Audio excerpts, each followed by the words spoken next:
Hello and welcome to Property Mastermind Podcast, episode 123 with Hilary Saxon and Bob Anderson. You're in for a very exciting episode today. Some more of our superstar students.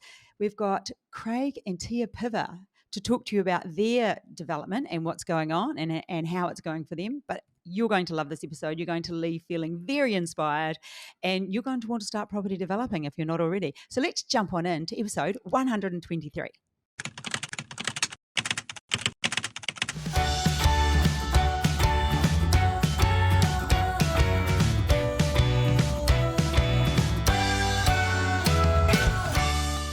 As I said, episode 123 with Craig and Tia Piva, which is very exciting. And of course, the man himself, Mr. Anderson. Hello, Bob. Hello there, Hilary. When we've got more people in the frame, it's a little bit difficult. I know, we've got to squeeze up, haven't we? And we've got to remember to talk into the mics. There's so much to do. Too much to remember. So much. Hey, but before we kick off and we introduce these guys, we've got to give away the book, Property Millionaires Exposed. And this week it goes to Anthony Jeffcott. This will be in the post to you. It was a great chat we had, and we will look forward to working with you in the future. Anyway, Bob, would you like to introduce our guests? Well, here we are. Drum roll. Our special guest today, Craig and Tia Piva, straight out of the mentoring program. They are. Well, straight they're from the mentoring program. From the mentoring program. Yeah. They're in their boots and all, and doing very well. They are. Hey, before we kick into the actual interview, shall we talk about the workshop this weekend in the Gold Coast? Of course, Craig and Tia will be there because they know it's important to. Great place to network, great place to find future joint venture partners, and just a great way to keep updated. So by the time this comes out, which is tomorrow, it'll probably be too late. But if you heard it first thing in the morning and you were to ring me, we could possibly squeeze you in. But a last second, you would have to be very quick. Okay, Bob. How about you go first? How do we meet the Pivas? The Pivas, they probably remember more how they met us. Yeah, how did you guys meet us? Well, firstly, thanks for having us on the podcast. Very, very excited to be here and looking forward to the chat. I think it sort of started 12 months ago, or maybe a little bit more. We had done a project initially and sort of fumbled our way a little bit with our first project, and then we went, we need to get some education and we need to really scale up and learn. And who better to learn from but the master himself, Bob and Hilary. So, we sort of went along to, I think it was initially a 3-day, the 3-day workshop that was online. Virtual course. And we sort of ummed over the mentoring and went, you know what, we know that we want to scale. We know that we want to do this full time. So let's really learn and, jump in and give the mentoring a go. So, it's I think that's sort of how we initially met, and it's been great ever since. You're our insurance policy, Bob. You're their insurance policy. Well, I'll have to put the premium up. Is there a claim coming? Are you telling me something? No, I don't think there's any claims coming. I do remember the first time we met. We actually drove down to Brisbane and had breakfast with you guys. Yes. Yeah, absolutely. Yeah. Yes, that was to officially meet because we'd spoken on the phone and you'd got involved, and we thought it was just a good idea that we meet. So we caught up for breakfast. That was it was more like brunch. I would have had a glass of wine. So yeah. There's always wine, right? There's always wine, of course. So you guys, at the moment, what are you doing? You're working. What are you up to at the moment? We're obviously doing a project. At the moment, both full-time working. So that's one of the real challenges, trying to do more in the property development space, yet manage your time. When you're committed all day. We've got 4 kids as well, so that keeps us busy. And dogs. Don't forget the dogs. And 2 dogs. And at the end of the day, you do a lot of work very late in the afternoon, make a couple of phone calls, or at night. And that's a majority of the time when we get things done. But it's a real juggling act. Longer term, obviously, we'd like to make this exactly what we do as a business. Yeah. But you've just got to balance work with having enough of that war chest behind you to sustain moving into property development full time. Yeah. Okay. And that's a good point, isn't it? That you brought up immediately is having that war chest available to you and that fine line. On occasion, you talk to people that sort of jump ship a bit early And there is that time, and anything worth having isn't easy peasy Japanesey. Sometimes we've just got to put a bit of effort in, and you're doing the juggling act right now, but it so pays off, doesn't it? The war chest, just in case people don't know a bit of slang, a bit of property development slang. I don't know if it's property development slang. Oh, probably not. but what we call war chest is have some capital, some funds, And of course, when you're starting out, it doesn't hurt to have a day job. It's not absolutely essential, but most people do. A lot of people start off with running a day job, doing their first project, and as you say, it's a balance, particularly when you got partners, you got dogs, you got kids, you got jobs. It is a balance, but it's a good challenge, and of time management skills as well, and communication. Yeah. So, and you guys are doing it very well, as I well know. Yeah, I'd sort of revert to it as levers. So you've got, on one hand, when you're both working, you're a great serviceability, but you've got limited time. Then if you try to create time by moving away from your day job, your serviceability goes down, and then you need the cash reserves there to actually allow you to sustain the projects. But it's a mix of all three. You just need to do it in a nice calculated way. And thank God for commercial finance, where we get capitalised interest too. So it's interesting you brought up that you do it in a way that you can. When you first started property development, what was the intention, and has it changed since you began your first development? Oh, how would you say that? Did you want to take this one? We both, Tia's had an interest in property development for years, and the good thing about what I appreciate, Tia has that longer term strategy. So it's more about longer term direction, about with the property side of things. She's always loved property.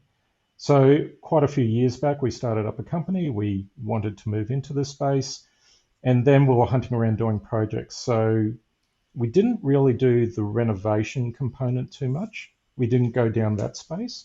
But a part of our property development strategy is to do the developments as well. Bob always refers to property development as being the pinnacle of what you can do in property.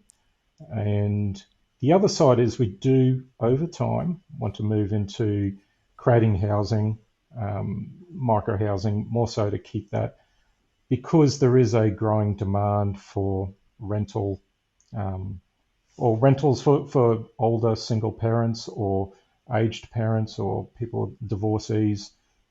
At some point in the future, we wouldn't mind moving into that, just to hold on to that and create that additional capacity, I guess, in the housing market. Yeah, that's great. We're going to need that. And so we know that there's a bit of work in balancing all the things that happen in life, and you just alluded to it there. So what strengths, Tia, what strengths do you think you have that enhance your property development? And Craig, I imagine you have other strengths. Well, it's good to have a balance. It's always better if you're not clones of each other. So Tia, let's start with you. Where are your strengths? We just heard about long-term strategic planning, but tell us a little bit about where you see your strengths. Yeah, so look, I think you're right. Like Craig and I working together, we do have different strengths, and we're able to balance each other out. My strengths are really around that market research, understanding what's happening in the market, the demand versus supply, and really being on across what's going on. I mean, we develop in that Brisbane market, so really understanding what's happening in that space. I also do the feasibilities, so understanding if the project stacks up and whether or not it's actually worthwhile investing in. And I guess probably the other piece is really looking after our investors. So, we both do, but just, that engagement with people and making sure that that their needs are taken care of, and that we work really well with our investors. Like I said, we both really do that, but, sort of taking the lead and trying to find a balance between what they need and how we can meet that need with them. Just hearing you talk about, understanding how to do a feasibility, about half the world listening to this wants to ring you up and pick your brain now, because it is something that people find quite complex, and it's such a fantastic skill that you've mastered. It really is, isn't it, to hear? And I'm very proud of you as a female, because this has really been seen as a male space, even though there are a lot of females in it now. But well done to you for learning what you needed to learn, and probably understanding that you have strengths and that you're working to your strengths, because you are very strategic, aren't you? That's how you work in your business life and your work life. But I also like the nurturing of the investors, and that is a skill in itself, because we all know about the know, like, and trust with the investors. So well done on sort of mapping out those skills and owning them. What about Craig? Thanks, Hilary. What are you bringing to the table? Yeah, of course it's nice. Is there anything left? Yeah, what does Craig do? He cooks dinner. Just answer emails. I'm the CFO. Handle all the bills. But no, look, on my side, because I've got an engineering and an IT background, I'm probably more about the execution side of things. So Tia will be on the lookout for the deals, understand the market, get those contacts out there, look at feasibilities, where on the other hand, I'm dealing with our consultants, town planners, civil engineers, surveyors, and sorting out that detailed stuff, which Tia probably doesn't like as much. Maybe so whilst we branch into either side, we're lucky we do have complementary skills in that sense, and that's a good way to actually run our projects. And and that's the way it's operating at the moment. So we're lucky, because some people that we've met through the mentoring course are on their own. They might have a supportive partner, but I can understand if they have some doubt and uncertainty at times. We're lucky we can bounce ideas off each other and reinforce that and create confidence. And Hilary, that comes back to your domain, because if we go back a year ago, when we first joined the mentoring program, absolutely there was some concerns that we had. We might not have had the confidence, and over the last 12 months, I think we've talked to ourselves a number of times and said we've seen real differences in how we behave and how we operate. How awesome is that? And you are right about having that partnership where you're very lucky, and it doesn't mean you can't do it if you don't have that supportive partner. But when you're both in it together, it's like Bob and I, we just talk so much property development because we both like it, But at least even if you're single in the property development, you got both of us, which is not quite the same, but pretty good. But pretty good. Yeah. So moving along, project wise, you're in a project well and truly in up to your armpits, and let's just talk a little bit about that, because I can remember when this opportunity came up, and as it is with a lot of projects, there's more than one use. And when you find, so this was, what was it, a house on how many meters, 1,200 or so? What was it? I'm just trying to remember. 1,083. 1,000, I was close. 1,083 square meters, older house on the site, but different options. What were the options development-wise that could have been done on that lot that we explored? Did you want to take this, or I can? So you're right. It was an 1,083 square meter lot, which is an LMR 2 site, which means that you can do townhouses, duplexes, small lot homes on the site. And so initially we were looking for a townhouse site. And so I came across this one and went, yep, awesome, we're going to do townhouses. However, doing the feasibility, it really didn't quite stack up to do 5 townhouses on the site, because at the time the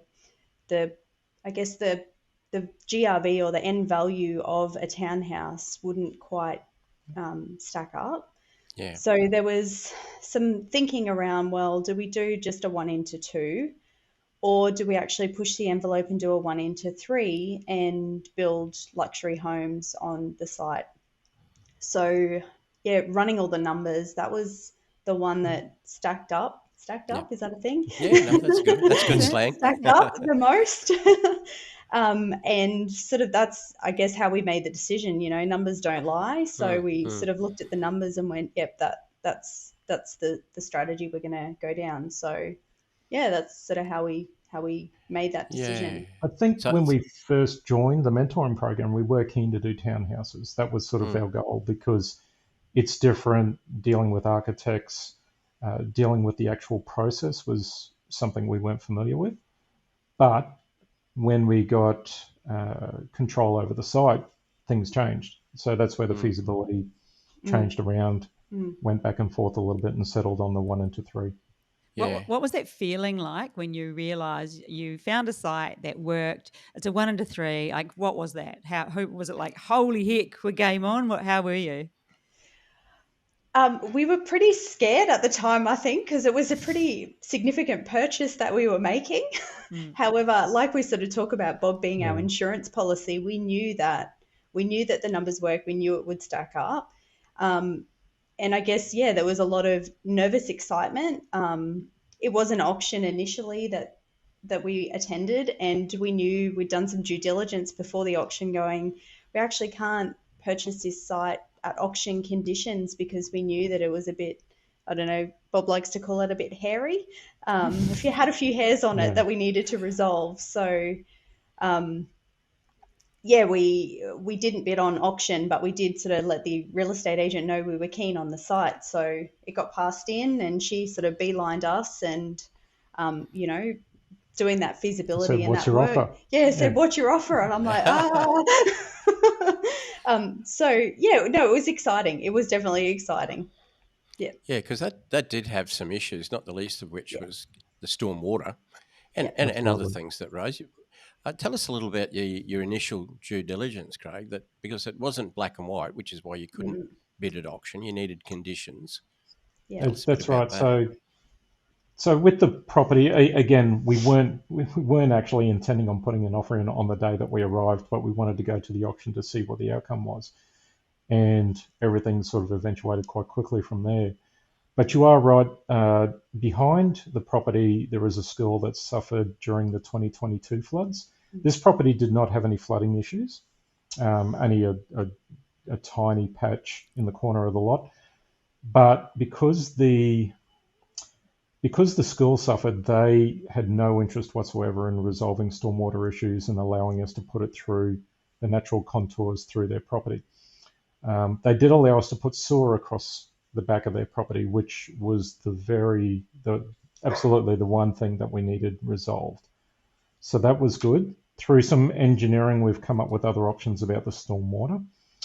And we also had some council trees at the front. There was some cocos palms, 5 cocos palms, which were they were probably planted in 1960, and the owner planted them. They were quite foreign, so they weren't in line with the look of the street. So we did get permission from the council to remove those, and I think that was a majority of it. Oh, the house itself, we were very concerned it was pre-1946. But even when we were investigating that during the due diligence period, we went to the Brisbane City Archives, and unfortunately, they lost records on this actual property. Yep. And that was a tiny bit of a concern, but we handled that through going to council and getting them to have a look, and using a town planner to have a look as well. And they gave us better confidence with some aerial photography that it was a 1960s house that was put in place. So that sort of resolved that one as well. Okay, so that was good. So you had enough time built into the contract to carry out that due diligence and remove the hair, if you like. Now it's starting to look like a real deal. And we did remember looking at the numbers. You looked at just cutting it into 2 lots with, obviously good upmarket housing, but went for the 3 lots. That was the one that produced the bigger profit of the bucks. The bucks, yeah. I mean, there was, we didn't really go down the path of apartments because, you could even have done 2-story apartments. There's apartments, townhouses, 2-lot subdivision, 3-lot subdivision, all these things, and that was the one that came good. Do you know what I think is worth congratulating you guys on as well? Is just having the nous to have let the real estate agent know that you were keen, and he, whoever it was, I don't mean she, he in that sense, but I mean whoever it was came back to you and stop it, Bob. Somebody came back to you anyway, and you were able to put your best foot forward with the opportunity to sort out the hairy bits, which was fantastic. Well, also pulling in the right consultants, which Craig said before is the area that he likes to do, and so you chose good consultants. How's the relationship been going with your consultants? I mean, you come from a background where you deal with a lot of professional people. Has it been it's quite good. Pretty good? Yeah, absolutely. One thing we want to point out is we like dealing with people, so it's a part of our values. It's just how you interact with people, and in this industry, there's a lot of that goes on. Where even our town planner the other week, he sent off an email helping us with a particular situation, which ended up saving us $50,000. Now, it wasn't a part of his, scope to actually do, but because of the relationship, he really helped us out there. And naturally, we are very appreciative, and we will need to, go around and reimburse them, take them out to dinner, do something. But maybe give him some Cocos Palms you've got. You can have them for free. That's not a problem. Yeah, he can take them. Yeah. But there's a lot of relationships in this, and even for the sake of the weekend event, we definitely want to go there because there's a lot of property developers. We never see this as a competitive. It's more supportive. Because if someone else has got a project and they're succeeding, we don't see the issue with that. We think, fantastic, just keep in touch with us and tell us how you go. So that's what we really like, even the investor side of things. Because Tia has put together investor packs, which is just, again, another gift, gratitude, because the investors, whilst we're giving them an opportunity, they're also putting faith in us. So we like doing those kind of things. That's a really nice idea. An investor pack, is that once they reach out to you, or I shouldn't say that because people are listening, everyone want to invest. I'll probably put my hand up to be an investor just to see what's in the pack.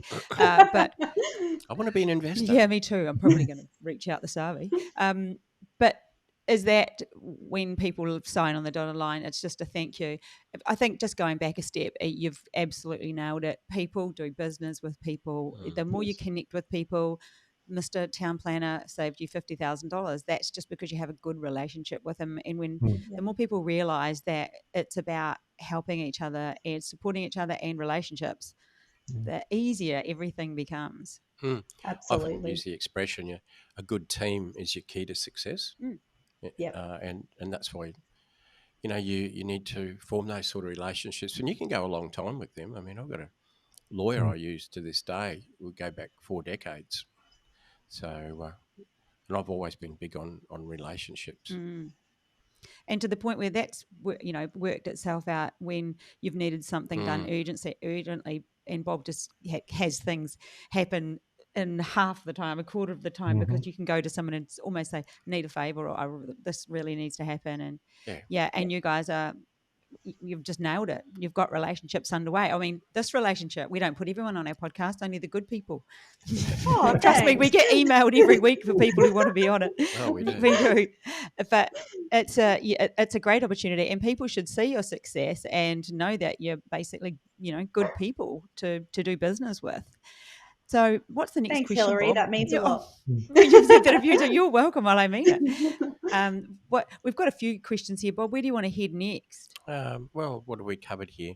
I just jotted a few down before we came on. We've talked about your good selves. We know what your strengths are.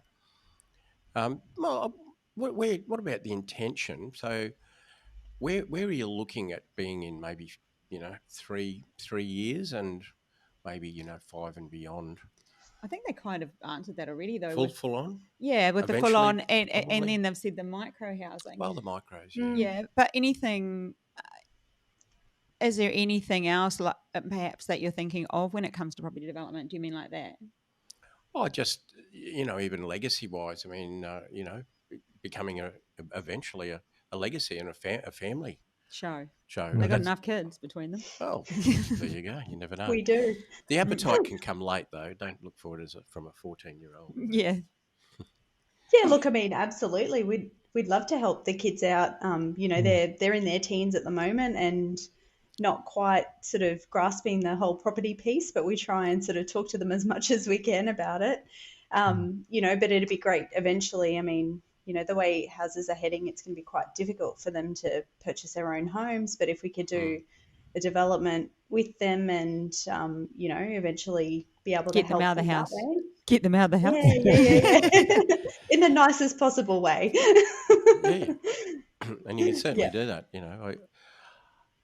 Doing a joint venture with your children to help establish them is a wonderful legacy to be able to leave. And for anybody watching out there, it's worth learning property development, not only to set yourselves up, but you can set your family members up as well. And probably, as Tia pointed out, the whole housing market or people owning their own home as the Australian norm, then the Australian dream, and now for a lot of people it's out of reach. Yep. Yes. Yeah, for sure. It's absolutely challenging. So which is sad in a way. But you just, I guess, have to think of creative ideas to be able to get into property. It's the thing that people love to talk about the most in Australia, I would imagine, around the dinner table. I mean, you guys do. So some people are turning granny flats into children's flats. Yeah. We haven't got quite a big enough backyard here, Bob, though. What about where are we up to right now? So where are we up to with the project? Where are you guys up to? And then I suppose leading on from your question, how soon until you begin the next? Because you've already got the one prior. Where's that at? You've got this one, the 3, and then what's next? And what's the journey forward? So maybe Craig can answer where we're up to right now with the project, but maybe I can talk a little bit about the journey forward. So we're about to go into finance and then demolition and move into, we've got a range of earthworks to complete and then move into the construction of the homes.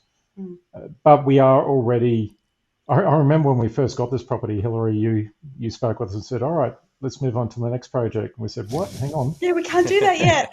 But we're at that stage now where we do want to look at the next step. It now moves away from our serviceability more into that joint venture place. So we're starting to use that network. We're starting to go broader to reach out to others and look at financing, look at JVs, look at other opportunities. So that the next project will happen at some point, but we want to keep making sure we've got that pipeline of work coming through. Okay. Yeah, so I guess, look, longer term, absolutely. We're sort of in negotiations or just building a relationship at the moment with a potential joint venture partner, because sometimes these things, we like to talk about it, it's sort of like dating. You've got to go on a few dates. You've got to go on a few dates and just get to know each other and make sure your values align. Like that's really important to Craig and I as well. You want to work with people where you treat each other respectfully, you work together well, you communicate well, like if you say you're going to do something, you do something. You have fun. Yeah, you have fun as well along the way. So, and sometimes it takes a little while to understand whether or not your values align. And then now we're sort of in that, starting to look at potentially a patch and a location, a patch and feasibilities around that. So, want to do as many projects as we can. Oh, and you will, I'm sure.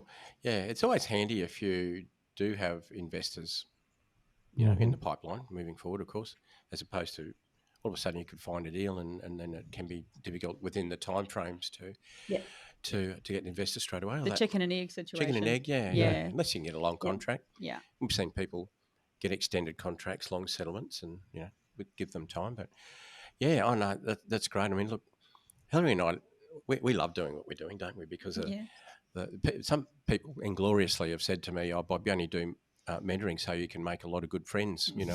Can't you make friends without it?" But the sort of people that we meet in there, we're just so well aligned with them. We've got a lot of the same values because we do choose who comes into the mentoring program.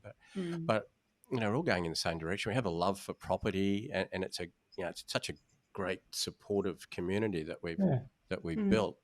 It's I don't know what else you'd want to do. That's what I was referring to. What else do you do on Wednesdays? Yeah, exactly. Like it's not competitive. It's supportive. It's like-minded people with the right mindset. They're all positive. They all want to move forward. That's all, really good things to look at. And look, I was just going to say as well, one thing that we've definitely learnt about over this whole process. We just talked about the chicken and the egg, about finance or finding the right deal, which comes first. But a lot of what we've learnt is about solving the problem or working the problem. It's not about worrying and sitting there, what am I going to do? It's about, well, it is what it is. What can we do? So there's a lot of focus where we try not to waste time thinking about it or worrying about it. It's more, okay, here's your options. It's A or B. Go find someone to finance it, let the deal go, or see if you can negotiate terms. So it's a part of that mindset. Yeah. There's always stuff coming up in property development, I mean, it's tremendous. We love it. Do it well. You can make lots and lots of money. We know all that. But we don't, push it out there through rose-coloured glasses and say all the one, because you will find issues. You will find problems. You will have to detour sometimes.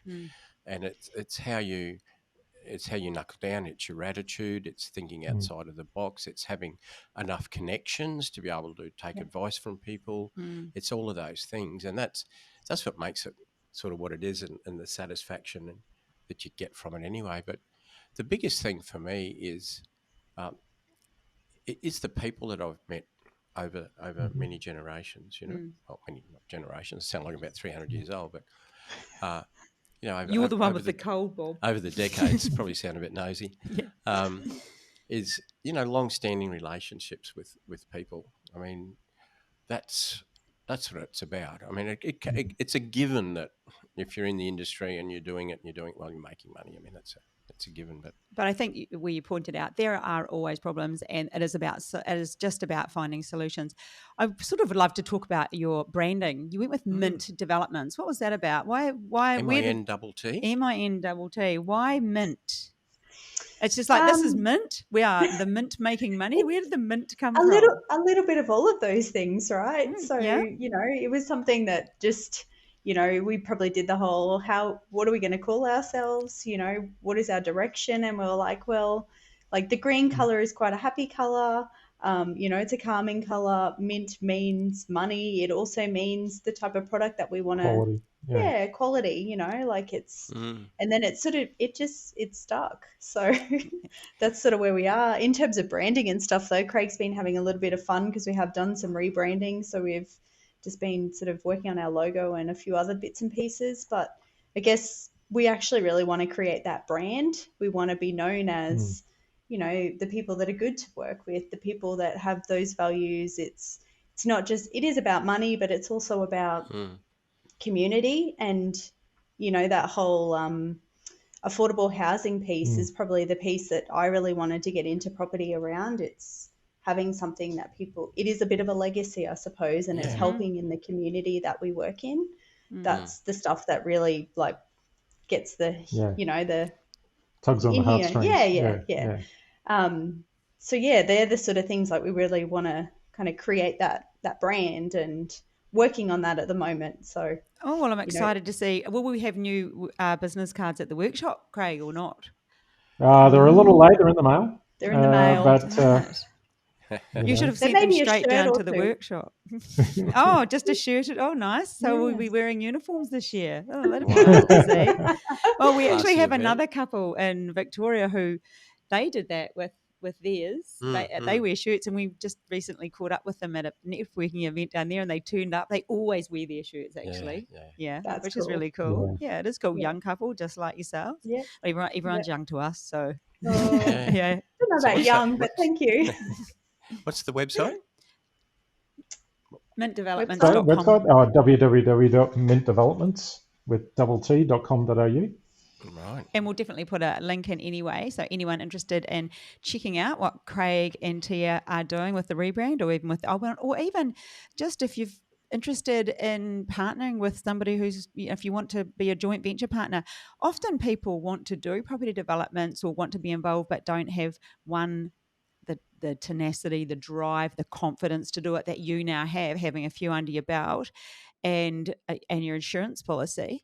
And then, but it's also a great way for people to be able to share in the reward of property development, because none of us we all go into this for the one reason, it's for lifestyle. And what gives us that lifestyle and time? It's money. If we draw it right down, it's money that does it. So that's what most of us, I don't think anyone's here for a different reason, are they? No. No. And not everybody wants to be a property developer or even wants to learn about it. They might be, fully satisfied in their own job, but the opportunity then of making money out of property development without being a property developer, hey, that's the other side of it.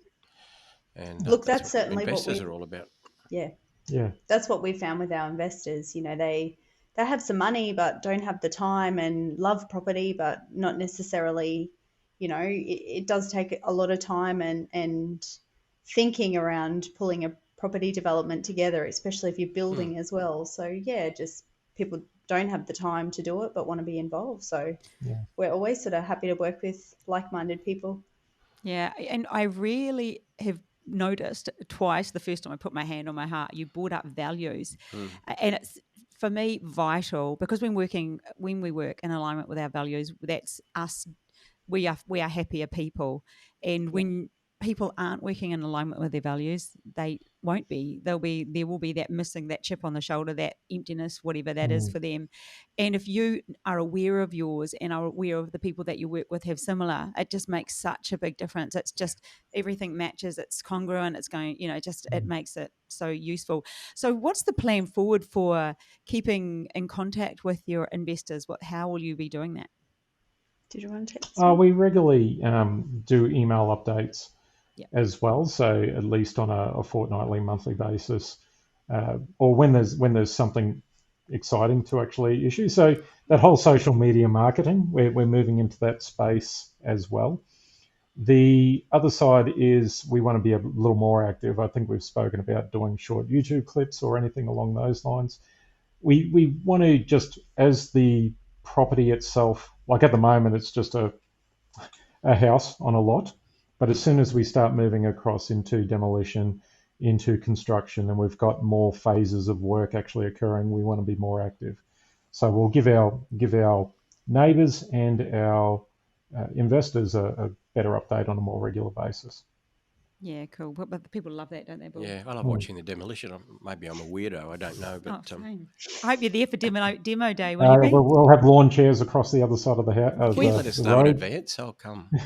Yes, we have a few of our investors, and we have sort of committed to, once it is being demolished, to go out to site, and also even take them out to site with us if they're interested. Once we're able to show them something. At the moment, as Craig said, it's an old house sitting on a block of land. So once there's action, absolutely.